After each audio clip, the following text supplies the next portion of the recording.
자, 오늘 함께 은혜 나누실 말씀입니다. 호세아 1장 1절부터 2장 1절까지 있는 말씀입니다. 오늘부터 새롭게 시작되는 호세아 시리즈 가운데에 귀한 은혜가 있기를 바라면서 우리에게 주시는 말씀으로 생각하고 다 같이 합독하기를 원합니다. 앞에 스크린을 통해서 말씀이 띄어질 것입니다. 천천히 함께 읽어 내려가도록 하겠습니다. 함께 읽습니다. 우시야와 요담과 아하스와 히스기야가 이어 유다 왕이 된 시대, 곧 요아스의 아들 여로보암이 이스라엘 왕이 된 시대에 브에리의 아들 호세아에게 임한 여호와의 말씀이라. 여호와께서 처음 호세아에게 말씀하실 때 여호와께서 호세아에게 이르시되 너는 가서 음란한 여자를 맞이하여 음란한 자식들을 낳아라. 이 나라가 여호와를 떠나 크게 음란함이니라 하시니, 이에 그가 가서 디블라임의 딸 고멜을 맞이하였더니 고멜이 임신하여 아들을 낳음에 여호와께서 호세아에게 이르시되 그의 이름을 이스르엘이라 하라. 조금 후에 내가 이스라엘의 피를 예후의 집에 갚으며 이스라엘 족속의 나라를 패할 것임이니라. 그날에 내가 이스라엘 골짜기에서 이스라엘의 활을 꺾으리라 하시니라. 고멜이 또 임신하여 딸을 낳음에 여호와께서 호세아에게 이르시되 그의 이름을 루하마라 하라. 내가 다시는 이스라엘 족속을 긍휼히 여겨서 용서하지 않을 것임이니라. 그러나 내가 유다 족속을 긍휼히 여겨 그들이 하나님 여호와로 구원하겠고 활과 칼이나 전쟁이나 말과 마병으로 구원하지 아니하리라 하시니라. 고멜이 루하마를 젖된 후에 또 임신하여 아들을 낳음에 여호와께서 이르시되 그의 이름을 로암미라 하라. 너희는 내 백성이 아니요 나는 너희 하나님이 되지 아니할 것임이니라. 그러나 이스라엘 자손의 수가 바닷가의 모래같이 되어서 헤아릴 수도 없고 셀 수도 없을 것이며, 전에 그들에게 이르기를 너희는 내 백성이 아니라 한 그곳에서 그들에게 이르기를 너희는 살아계신 하나님의 아들들이라 할 것이라. 이에 유다 자손과 이스라엘 자손이 함께 모여 한 우두머리를 세우고 그 땅에서부터 올라오리니 이스라엘의 날이 클 것이미로다. 너희 형제에게는 암미라 하고 너희 자매에게는 루하마라 하라. 아멘.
자, 오늘부터 우리가 복덩이 시리즈를 시작합니다. 복덩이는 우리 베들교회의 성도님들이 1년에 2번 하나님의 말씀을 깊이 묵상하고 또 함께 삶을 나누는 그런 모임을 갖는 시간들입니다. Bride of Christ의 약자 BOC, 복, 거기에다가 우리의 모임을 뜻하는 덩이를 붙여서 복덩이. 우리 복덩이 남성들의 모임을 블루라고 부르고 여성들의 모임을 핑크라고 부르는데, 복덩이 블루는 이제 12기째가 12번째 모임이 됐고요. 그리고 복덩이 핑크는 13번째 모임을 갖습니다. 각자 우리가 함께 나누는 그 하나님의 말씀이 다르지만 특별히 이번 그 복동이 6주간의 복동이 기간을 통해서 저는 여러분과 함께 호세아서 5주간 동안 하나님의 말씀 가운데 호세아서를 함께 나누려고 합니다. 호세아 스캔들이라고 하는 그런 타이틀을 가지고 5주 동안, 사실은 그 호세아서가 생각보다 좀 장수가 많습니다. 그래서 5주 동안에 다 공부할 수는 없지만 호세아서의 가장 핵심적인 그 메시지를 여러분과 함께 나누면서 그 말씀을 가지고 여러분들이 각자의 모임에서 함께 조금 그 묵상도 하시고 거기에 따라 삶을 나눌 수 있는 그런 시간들을 가지려고 준비를 했습니다. 아마 정말 흥미진진하고 은혜로운 시간이 될 텐데, 오늘은 그 첫 시간으로 나의 하나님은 변덕쟁이다. 한번 따라해 보실까요? 나의 하나님은 선생님, 한 말씀만 뭐죠? 부탁드립니다. 그게 사실인가요? 정말 하나님께서 두 분을 중매하셨나요? 일단 그거는 이제 제가 사적인 자리에서 따로 아, 기자분들과 저기 그러지 말고 한 말씀만 자, 해주세요. 기자 여러분 잠깐만요. 자녀분들이 본인의 잠깐만요. 아이디어를 기자 잠깐만요. 사실입니까? 잠깐만. 한 말씀만 지금 예배 시간인데, 사실 제가 이 호세아 선생님을, 선지자님을 오늘 제가 모셨거든요. 그러니까 여러분들이 궁금한 게 많을 텐데 우리 성도님들도 굉장히 궁금한 게 많아요. 그러니까 제가 이분하고 같이 얘기를 하면서 풀어드릴 테니까 잠시 좀 내려가서 앉아 그래도 한 계십니다. 말씀만 제가 나중에 다 보도 자료 보내드릴 테니까 좀 앉으셔서 궁금하시면 꼭 그 대화를 좀 경청해 주시길 바랍니다. 감사합니다. 감사합니다. 그리고 오늘 우리 점심 있어요. 식사하고 가세요. 식사하고 가십시오. 아유 수고도 많으셨습니다. 아이고 아침부터 앉으세요. 새삼스럽게 인사드리겠습니다. 박태남 목사입니다. 감사합니다. 호세아입니다. 많이 힘드시죠 요새? 어떠십니까? 아니요, 괜찮습니다. 뭐 저희 가정에 대해서 그만큼 관심이 많으신 거니까요. 사실 그것도 그럴 것이, 우리가 알고 있는 우리 선지자님의 가정이 뭐 이런 표현을 해도 좋을지 모르겠지만 그냥 우리들 편안한 말로 콩가루잖아요. 네. 뭐 제가 좀 난감하게 해드리려고 하는 건 아니고, 근데 진짜 궁금해요. 우리 선교사님들도 그렇고 호세아서를 읽으면서 깜짝 놀라는 게, 이게 진짜 하나님이 중매하신 게 맞나? 뭐 그런 고민을 갖게 되는데요. 정말 하나님께서 선지자님에게 직접 말씀하셨습니까? 여러분들도 다 아시는 것처럼 어느 날 하나님께서 나타나셔서 제게 지금의 부인 고멜과 결혼하라고 직접 말씀을 하셨습니다. 고멜. 사실 좀 이 난감한 질문인 건 아시는데 원래 그걸 위해서 오늘 이 자리에 오셨으니까 제가 그냥 편안하게 말씀을 드리겠습니다. 그 지금의 아내가 사실은 사람들이 말하기를 굉장히 그 품행이 안 좋았다. 그냥 편안하게 얘기할게요. 그러니까 뭐 이 남자 저 남자하고 막 이렇게 편안한 관계를, 부적절한 관계들을 가졌다라는 그런 소문이 퍼져 있거든요. 그런데 그걸 알고도 하나님께서 선지자님께 그 여자를 중매하셨다는 말인가요? 예, 그렇습니다. 정말 하나님이 그러셨다고요? 예, 맞습니다. 우리가 믿는 그 하나님이? 예. 그게 참 이해가 안 가는 거예요. 그리고 또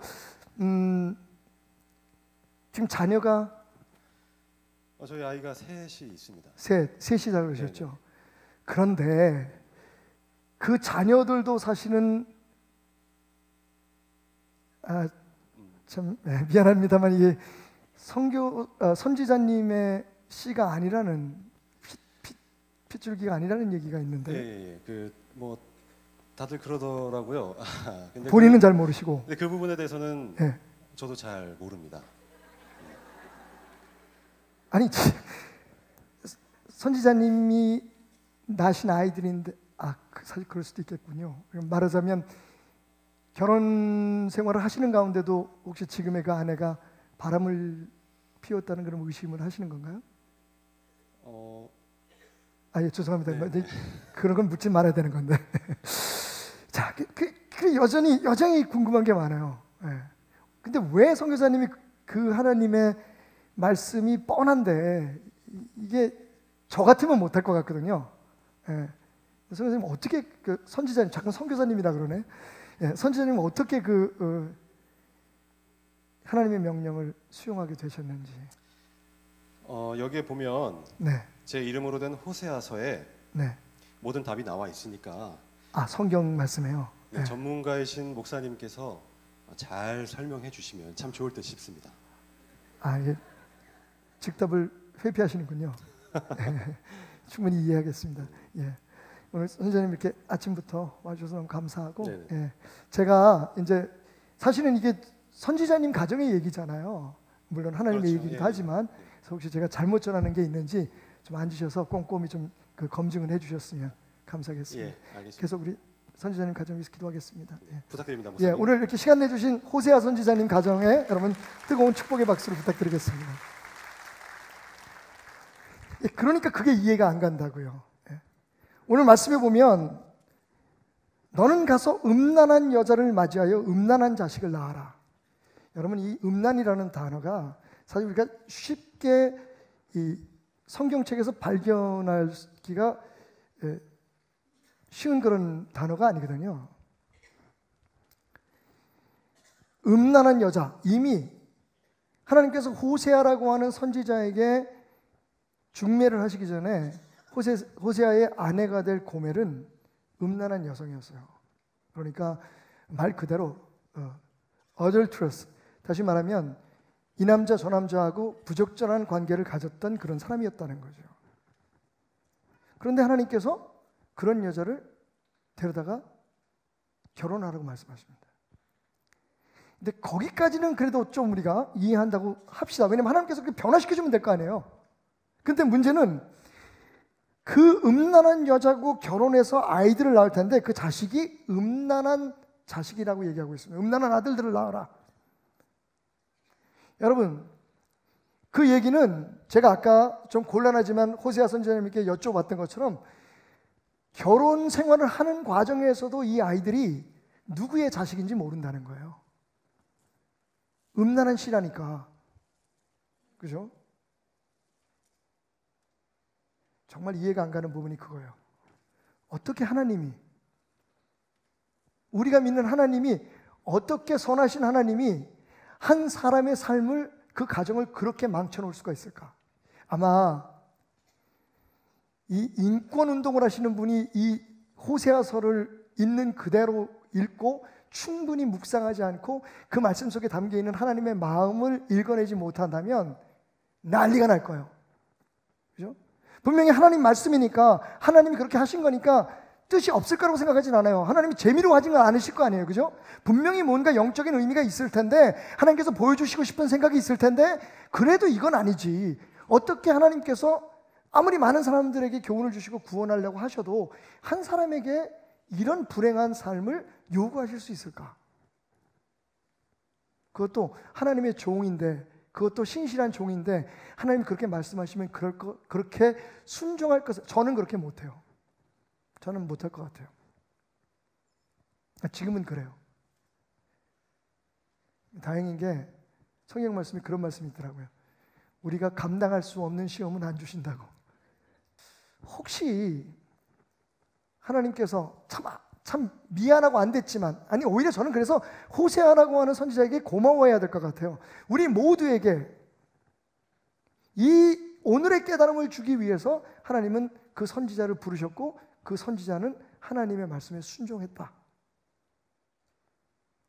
우리가 말하는 정의에 의하면 글쎄 그 정의가 코에 붙이면 코고 귀에 붙이면 귀니까 잘 모르겠는데, 그렇죠? 내가 하는 거는 괜찮고 남이 하는 건 안 되고 그게 우리의 정의라면 이건 정의로운 일 아니에요. 분명히 공의로운 하나님이 하실 일이 아니에요. 어떻게 한 사람의 삶을 그렇게 망칠 수가 있을까? 근데 여러분 이렇게 한번 생각해 볼까요? 오직하면 하나님께서 정말 하나님의 말씀이라면 무엇인지 순종하는 그 착하고 선하고 순종적인 선지자를 들어서 우리에게 이 아픈 교훈을 주셨을까? 그렇죠?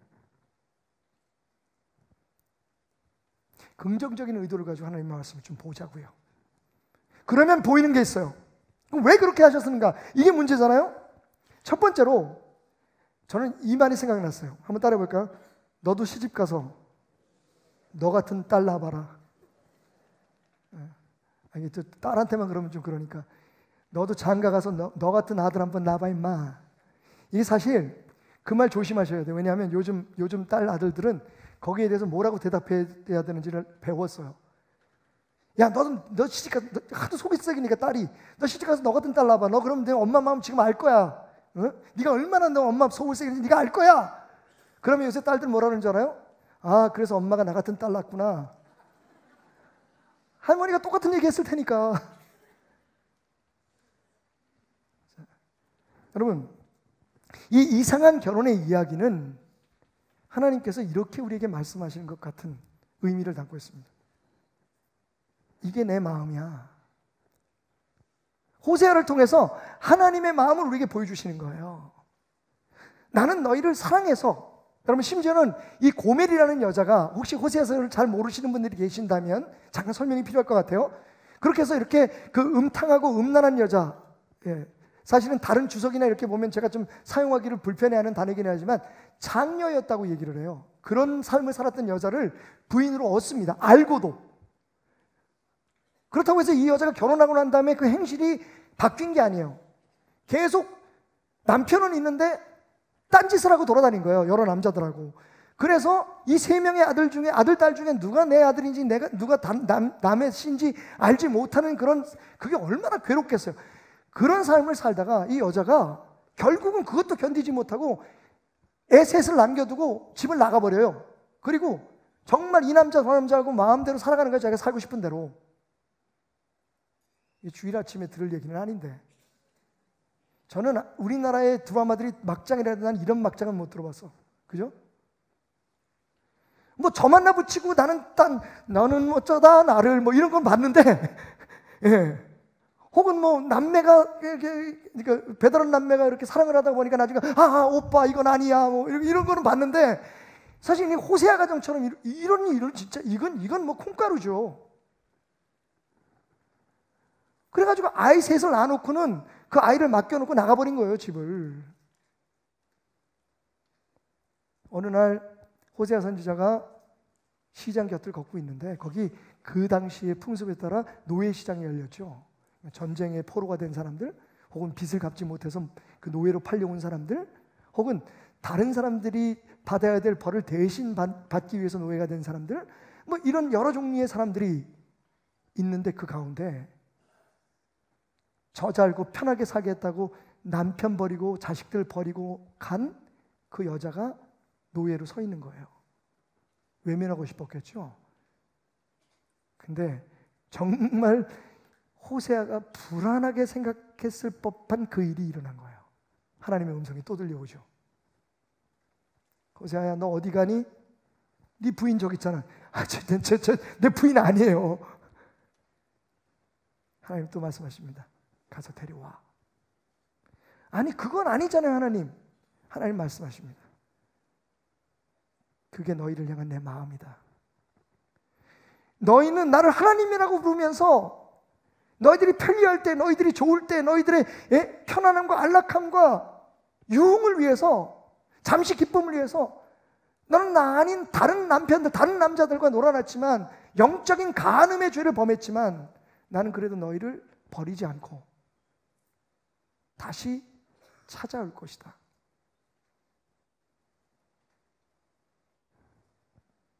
보세요.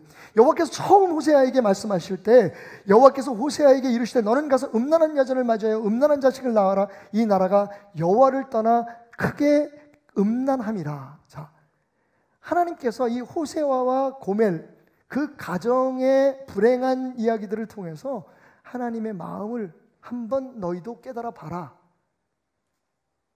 이게 지금 너희들을 향한 내 마음이고 이게 너희들이 나에게 행하고 있는 일들이다라는 것을 보여주셨던 거죠.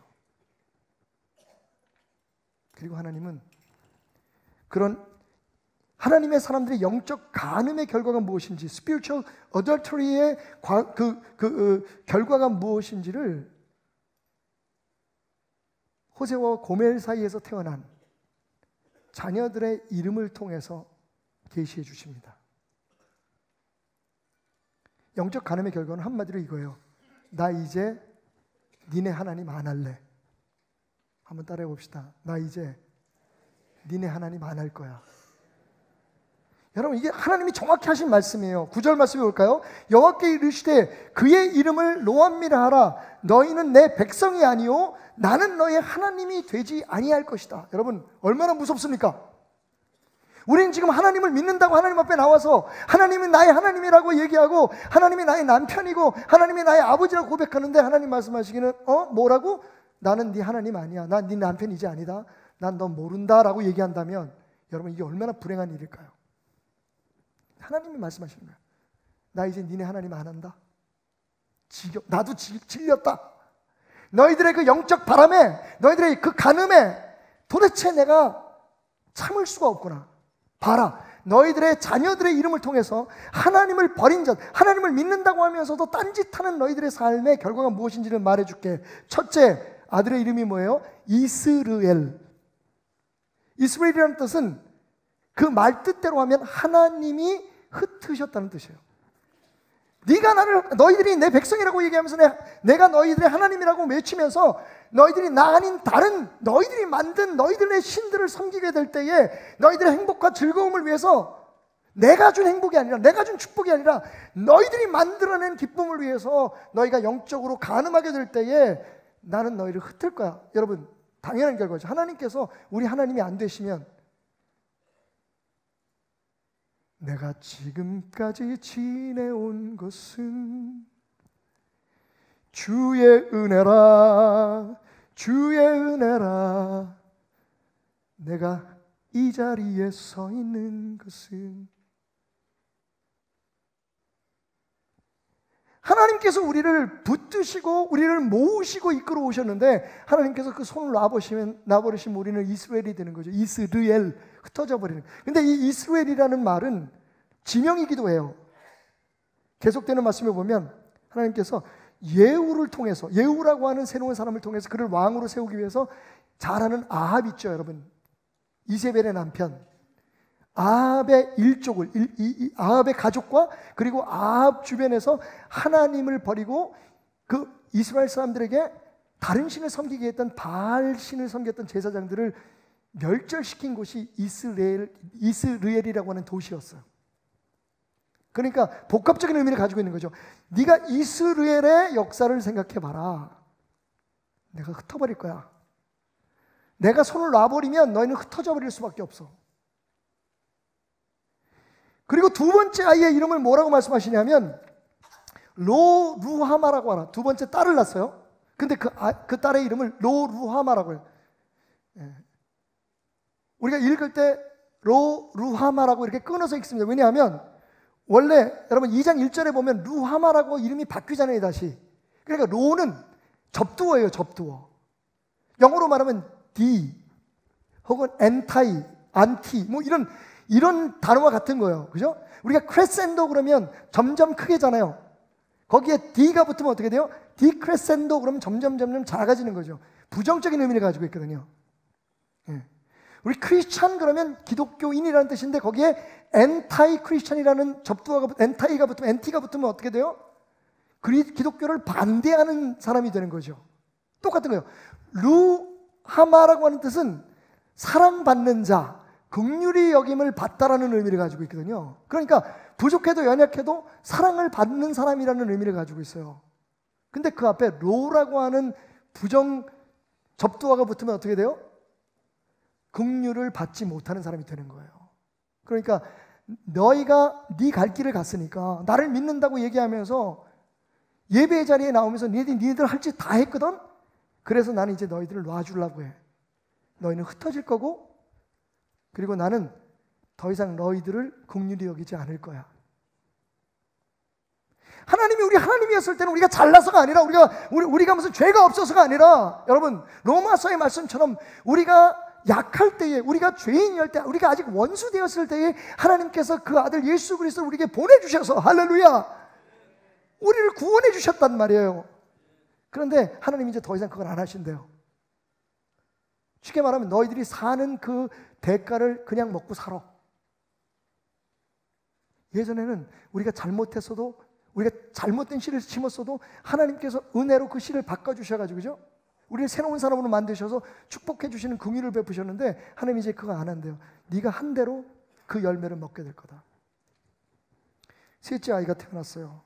그 아이의 이름을 이제 하나님께서 마지막 선언을 하십니다. 로 암미라 하라. 자, 역시 로는 부정접두어예요. 암미는 뭡니까? 백성이라는 뜻이에요. 그러니까 이제 너희는 내 백성이 아니다.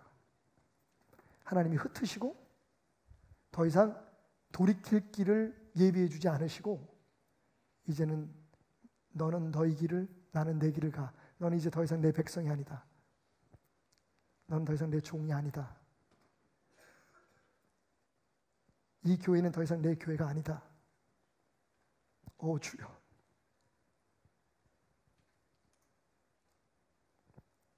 나 니네 하나님 이제 안 할래. 쪽팔려서 못 해먹겠다.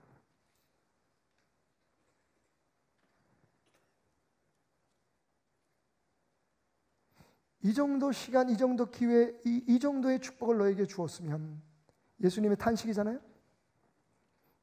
야 예루살렘아, 너희들이 말하는 저 이방 땅에서 저 저주받았다는 사람들에게 내가 너희에게 한 만큼만 은혜를 베풀었으면 저 사람들이 돌이켜서 내 백성이 됐을 텐데. 나 이제 너희 하나님 안 할래. 나 이제 너희 하나님 안 할래. 너희들의 역겨운 예배와 너희들의 욕심을 채우기 위해 외치는 그 기도는 더 이상 받지 않는다.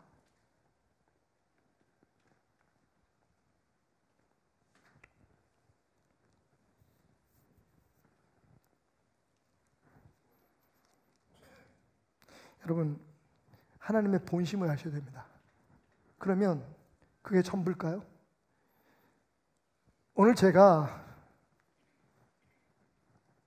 적절할까라고 하는 의문을 가지면서도 제목을 나의 하나님은 변덕쟁이다라고 말씀드린 이유가 있습니다. 진짜 우리 하나님 변덕쟁이에요. 여러분, 불과 오늘 2장 1절까지 읽었어도 12절이에요. 그 12절 안에서 하나님께서 마음이 확 바뀌어버리신, 왜 우리 하나님 왜 그러시나 정말? 금방 9절에서 뭐라고 말씀하셨죠? 너희는 내 백성이 아니고 나는 너희의 하나님 안 할 거야 라고 말씀하셨는데, 여러분 바로 다음 절 10절에서 우리 하나님 왜 이러시는지 몰라 이렇게 말씀하세요. 예. 그러나 이스라엘 자손의 수가 바다가의 모래같이 되어서 해를 흩어버리신다는 건 언제고 금방 또 모으신대요. 그들에게 이르는 너희는 내 백성이라 아니한 그곳에서 내가 너희를 버리고 내가 너희 하나님 안 할래라고 말했던 그곳에서 내가 다시 너희를 내 백성으로 삼고. 아이 변덕쟁이 하나님. 그들에게 이르기를 너희는 살아계신 하나님의 아들들이라. 우리 다시 나 하나님하고 너 내 아들 하자. 그러면서 계속 말씀하시기를 유다 자손과 이스라엘 자손이 하나가 돼서 이 분리됐던 나라를 하나로 만드셔서 우두머리 하나를 세울 건데 그 땅에서부터 올라오리니 이스라엘의 날이 클 것입니다 라고 말씀하시면서 여러분 하나님께서 2장 1절에서 이렇게 말씀하십니다. 너희 형제기는 암미라 하고, 로암미가 아니라 이제 로암미가 뭐가 됐어요? 또 암미로 이름이 바뀌어서, 그 다음에 너희 자매에게는 루하마라 하리라. 너희는 내 긍휼을 받는 자다라고 이름을 바꿔줄 거라고 얘기합니다. 여러분, 불경스러운 표현이지만 우리 하나님 변덕쟁이 맞습니다. 정말 이 부족하고 턱없이 함량이 부족한 이 목사의 입에서 하나님을 변덕쟁이라고 얘기할 만큼 하나님은 오해받을 것을 각오하시고, 여러분 하나님을 반대하고 성경에 대해서, 성경의 진리에 대해서 공격하는 사람들은 이 호세아서를 가지고 잔인하게 하나님을 비난합니다. 이런 하나님의 태도를 이해를 못하는 거예요. 아니 금방 너 내 백성 아니라 그랬다가 돌아서 가지고 그냥 우리 백성하자. 근데 여러분, 저는 이 말씀을 준비하면서 이런 생각했어요. 예전에 제가 여러분과 함께 나눴던 말씀 중에 하나, 더 많이 사랑하는 사람이 더 큰 약자다. 자식들 속썩이면 부모님들 하는 말 있죠. 호적에서 그냥 파버린다. 근데 여태까지 제 주변에 어떤 누구도 호적에서 자기 아들 파버린 사람 못 봤어.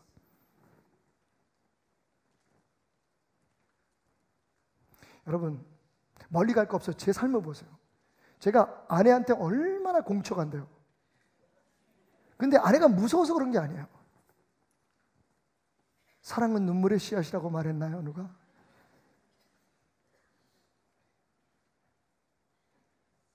정말 미안한데 제 아내가 하는 걸 때로는 이해할 수가 없을 때도 있어요. 그리고 제가 생각할 땐 내가 옳고 제 아내가 잘못했다고 생각할 수도 있는데 일단 요즘 저는 무조건 그냥 아내가 그렇다고 얘기하면 그냥 들어드려요. 그건 별 문제가 아닌 것 같아요. 내가 만약에 그걸 가지고 예전 어렸을 때처럼 제가 젊었을 때처럼 아내하고 그거 가지고 맞서서 싸우면 정말 소중한 걸 잃어버릴 수 있다는 생각이 들기 때문에 그래요. 우리 흔히 그런 얘기 하잖아요. 자식이 이기는 부모 없다고. 왠지 아세요? 부모가 자식 사랑하는 것만큼 자식이 부모를 사랑하지 못하기 때문에 그래요. 막 야단치가 하다가도 돌았으면 내가 잘못했나 생각이 드는 게 아비의 마음이라고요. 당장 눈앞에 진짜 꼴 보기 싫은 짓을 하고 이렇게 했으면 좋겠다라고 얘기를 하는데도 생각이 되는데도 그 얘기를 못하고 돌아서요. 그래, 내 아들이니까 한번 믿어보자. 내 딸이니까 한번.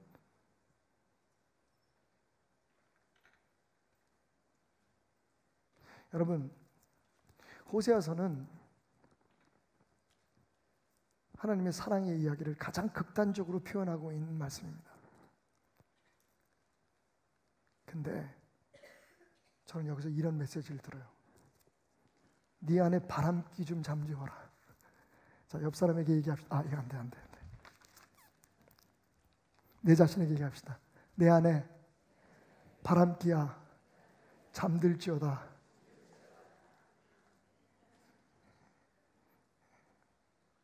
우리한테는 다 바람기가 있어요. 팀 켈러 목사님의 Counterfeit Gods라고 하는 책이 있어요. Counterfeit이라고 하는 말은 위조라는 말이거든요. 우리가 위조 지폐를 말할 때 Counterfeit Money라고 부르는 Counterfeit이라고 얘기를 하는데 우리가 만들어낸 위조 하나님이 우리 안에 있다는 거예요. 그 책에서 이렇게 써요. 나는 우리 안에 우상이 있는지 없는지를 논하려고 하는 게 아니다. 우리 모두에게는 다 우리가 만들어 놓은 작은 하나님들이 있다. 중요한 건 그 작은 하나님들을 떠나서 내가 만들어낸 내 편리에 의해서 내 욕구 충족을 위해서 내가 만들어낸 그 하나님들로부터 떠나서 하나님으로부터 떠나서 진짜 하나님, 내 남편이신 유일한 나의 아버지이신 그 하나님께만 집중할 수 있게 되는 것이 진짜 신앙이다. 그러니까 우리가 정말 난 하나님 잘 믿고 내 삶에는 하나님밖에 없어. 다 거짓말이라는 거죠. 근데 공감이 가요, 저는. 여러분은 여러분에 대해서 잘 모르겠는데 저는 공감이 가요. 아무리 하나님을 잘 믿는 사람도 그 안에 다 자기가 만든 다른 신들이 있는 거예요. 그걸 구별하는 법을 4가지로 얘기하고 있는데 제가 좀 정리를 했어요. 첫째는 따로 신경 쓸 일이 없을 때 내 안에 저절로 흘러가는 생각이 무엇인가. 예를 들면 지금 이 시간에 예배 드릴 때 우리 안에 다른 하나님이 있을 수 없어요. 근데 그 있는 사람도 있어.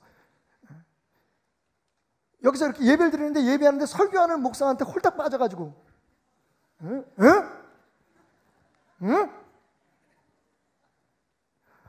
난 저 목사님만 하나님이 아니라 어떤 한 사람이 그 교회에서 높여지거나 그 사람이 하나님의 자리에 그 사람의 말이 하나님 말보다 더 어떤 다른 종교처럼 그 신앙의 지도자의 얘기가 하나님 말로 대처될 수 있으면 그게 신인 거죠. 그럴 수도 있는데 또 어떤 사람들은 진짜 여러분 죄송하지만 교회가 우상일 때가 있어. 제가 여러분 정말 위험하지만 여러분들에게 항상 이거는 크리스찬 19금 선언이야. 여러분은 베델교회를 섬기기 위해서 베델교회 교인이 된 게 아니라고요. 잘 새겨 들으셔야 돼요. 이거 못 알아들으면 영적으로 19살 안 되는 사람들이야. 하나님을 하나님 되게 하기 위해서 하나님을 섬기기 위해서 우리는 베델교회라는 곳에 불림을 받은 것뿐이지 베델교회가 하나님보다 더 높아지면 지금 그런 데 많아요, 여러분. 교회 부흥을 위해서, 교회 성장을 위해서, 교회 뭔지도 모르고 교회를 위해서 몰려드는 사람들이 있어요.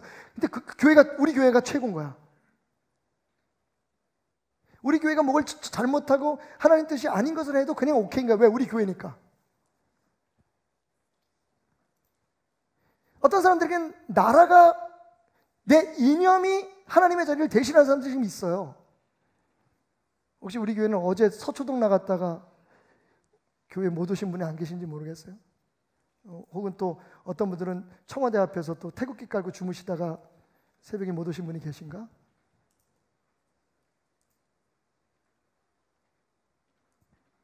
우리 삶에 어떤 제재도 받지 않고 누구도 내게 무언가를 요구하지 않고 내가 뭘 해야 될 일이 없다고 생각하는 그 순간에, 아무것도 제약을 받지 않은 순간에 지금 내 머릿속에 무슨 생각이 흘러가고 있나? 그게 하나님 대신 내 삶을 주장하고 있는 또 다른 카운터핏 가신지 모른다는 거야. 두 번째, 내가 돈 쓰는 걸 보면 알아요. 내 돈을 어디다 쓰고 있는지. 이건 진짜 굉장히 공신력 있는 평가 방법인 것 같아요. 내가 유흥에 돈을 쓰고 내 자신의 어떤 이익과 욕구 충만을 위해서 돈을 쓰고 있다면, 여러분, 근데 심지어는요, 그렇게 쓰게 해달라고 내 진짜 남편한테 가서, 쉽게 말하면 다른 남자들하고 놀라고, 돈이라는 머니라고 하는 이름의 남자하고 놀라고, 가시라고 하는 남편에게 가서 돈을 달래는 거야. 하나님, 돈 주세요. 왜? 쟤하고 놀라고요. 여보, 돈 가진 거 있어? 나 좀 줘. 나 오늘 미스터 김하고 놀아야 돼. 그러니까 하나님이 수단인 거죠. 진짜 공포스러운 얘기인데 여러분들이 얼마나 공감하시는지 모르겠어요. 우리의 돈이 어디로 흘러가고 있는지를 보시면 알아요. 무엇을 위해서 흘러가고 있는 게 더 중요하겠죠. 어디서 쓰는 건 다 알 수 있어, 사람마다. 근데 목적이 뭐냐? 도대체 뭘 위해서 내가 지금 돈을 쓰고 벌고 있지? 이걸 잘 생각해 보시면 진짜 여러분의 신이 누군지를 평가할 수 있다는 거죠. 세 번째, 네 번째는 교회 열심히 나오는 사람들에 대한 얘기인데, 내가 기도 응답 받지 못했을 때 나의 반응을 보면 내 신이 누군지를 알아요. 예를 들면 자식들을 위해서 기도했는데 그 응답 안 돼. 하나님한테 화내. 하나님 있어? 없어? 나 하나님 안 믿을 거야. 나 절로 간다. 여러분, 그 사람은 자기 자식이 잘 되는 게 신이었지 하나님이 신이 아니었던 거예요. 심지어는 제가 아까 교회 얘기를 했는데 어떤 목사가, 어떤 주의 종이 우리 교회 부흥 안 시켜주시면 나 하나님 안 믿습니다라고 얘기한다면 그건 교회 부흥이 하나님이었던 거지 하나님이 하나님이었던 게 아니에요. 저 지금 말장난하는 거 아닙니다, 여러분. 내가 기도했는데 그 기도가 안 이루어졌어요. 여러분, 기도를 이루어주시고 안 이루어주신 게 하나님이 하신 거잖아요. 모든 걸 합하여 선을 이루시는 분이라면서요.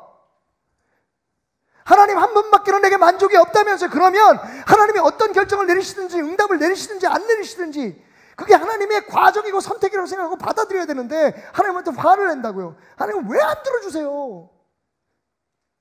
날 선교지에 보내놓고 왜 나를 쫓아나게 하세요? 예? 왜 내가 교회를 하는데 교회가 안 돼요? 내가 딴 일 하는 것들은 하나님이라는. 여러분, 미안하지만 제가 깨달았어요. 그게 바로 내 우상이더라는 거예요.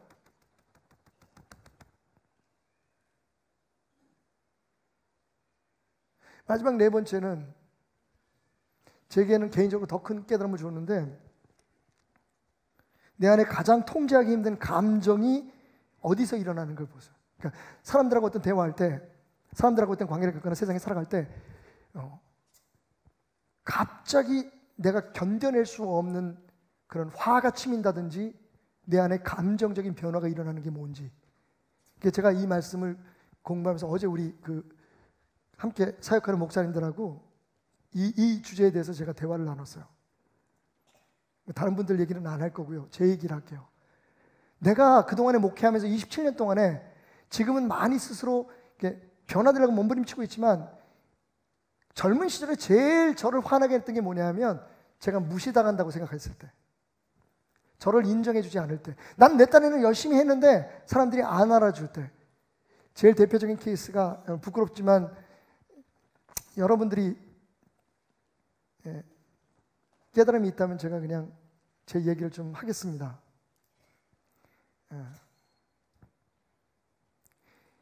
지금은 이제 해외를 자주 왔다 갔다 하니까 지금 뭐 제가 일부러 그래요.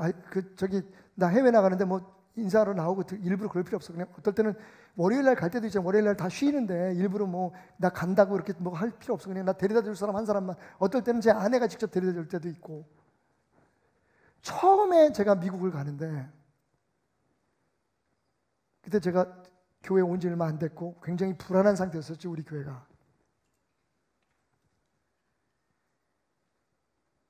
진짜 말 그대로 아무도 안 나온 거예요. 담임 목사가, 이 말부터 문제가 있지. 담임 목사가 미국을 가는데 교회에 일하는 사람 중에서 아무도 안 나온 거예요. 운전해 줄 사람도 없었던 거예요. 그래서 제가 그러면 안 되는데 어른 목사님에게 소리를 질렀어요. 화를 냈어요.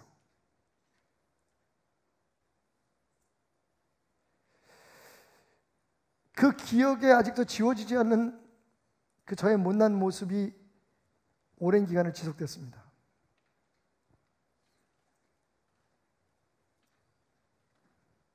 그러니까 제 안에 저는 대접받고 싶은 우상이 있었던 거예요. 아닌 것처럼 행동을 하는데 정말 저 노력하거든요, 여러분. 이거 봐. 또 안 믿는 표. 그래도 나는 여기서만은 좀 그 표정이 안 나왔으면 좋겠는데.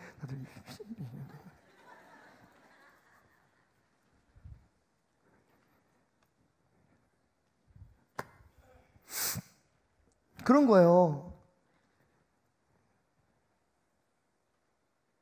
말은 내가 난 대접 안 받아도 좋아. 나는 은퇴 후에 나는 뭐 노후 대책 없어도 좋아.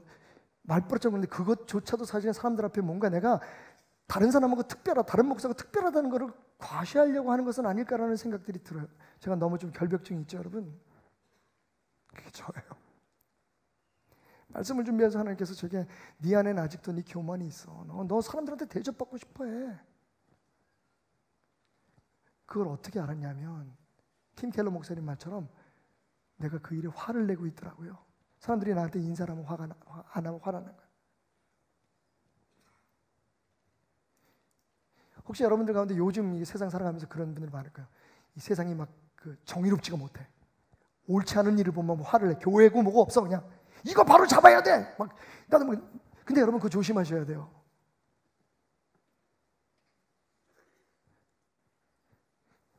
그게 바로 잡아줘야 되고 고쳐져야 되는 건 맞는데 당신이 그것 때문에 지나치게 화를 낸다는 것은 자기 의의를 드러내고 있는 거거든요. 나는 옳은 거예요.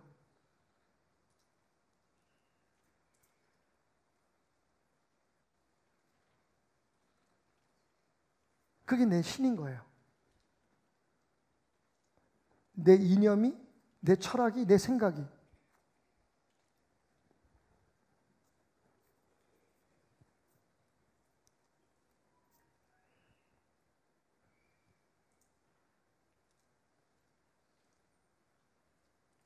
그러니까 그분의 말씀이 정말 맞아요. 인간은 우상 공장이다. 그러면서 나는 정말 하나님을 잘 믿고 있다고 착각을 하는 거예요. 하나님이 내 주인이 아닌데. 목적이 따로 있는데, 내가 원하는 게 따로 있는데 하나님 한 분만으로 만족한데, 그렇게 해서 그분을 만족시켜 드려야지 내가 원하는 걸 얻으니까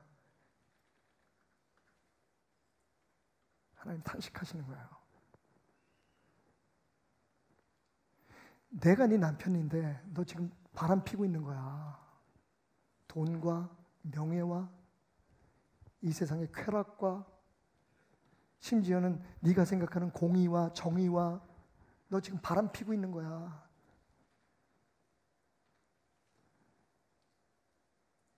아직도 근데 기분이 안 좋아요. 그죠? 왜 하나님 호세한테 그랬을까? 여러분, 여기서 우리가 착각해서 벗어나야 돼요.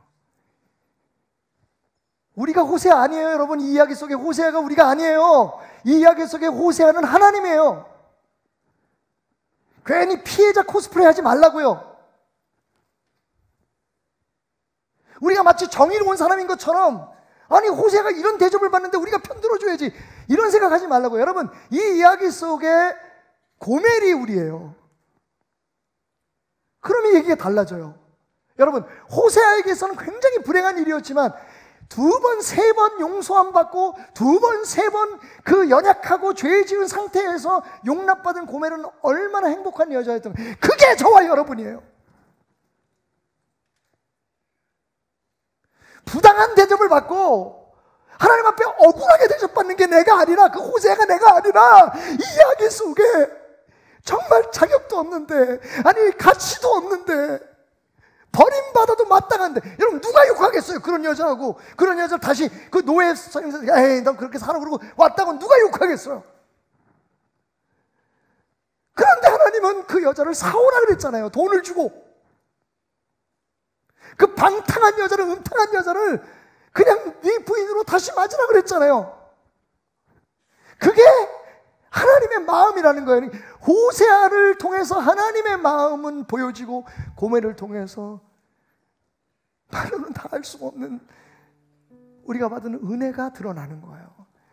근데 호세아를 읽으면서 사람들은 얼마나 교활한지, 우리가 하나님 노릇하려고 그래요. 판단을 해. 하나님 이러면 안 돼. 이건 정의롭지 않아. 여러분, 저는 지금 윤리적 토론을 여러분과 하자는 게 아닙니다.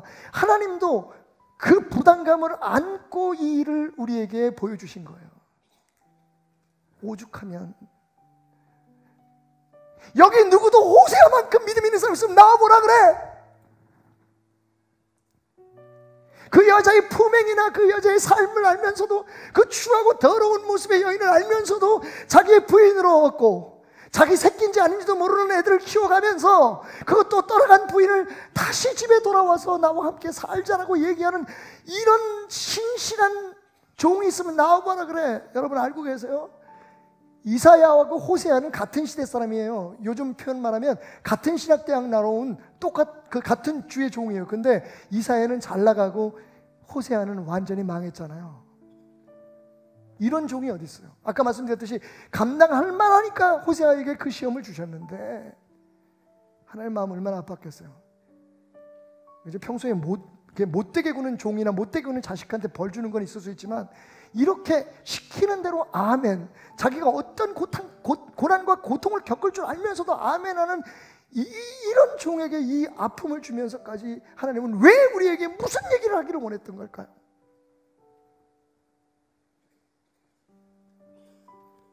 여러분, 바람 좀 그만 피우세요.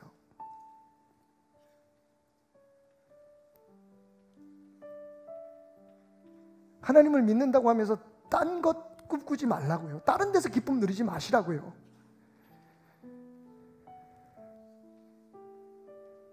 하나님 이렇게 말씀하십니다. 그럼에도 불구하고 나는 너희들에 대한 사랑을 접지 않았다. 내 모든 것을 다 주고 너희를 다시 나의 사람으로 불렀다. 하나님 말씀하십니다. 내가 한 우두머리를 세워 그들의 땅에서 그가 번성하게 하리라. 우리가 죄인 되었을 때 그 아들을 우리에게 주사, 말로는 표현할 수 없는, 우리의 삶을 다 드려도 갚을 수 없는 그 은혜를 베풀어 주신 하나님의 은혜, 우리는 고멜입니다. 그래도 하나님 우리를 버리지 않는다는 게 참 고마운 일이 아니겠습니까?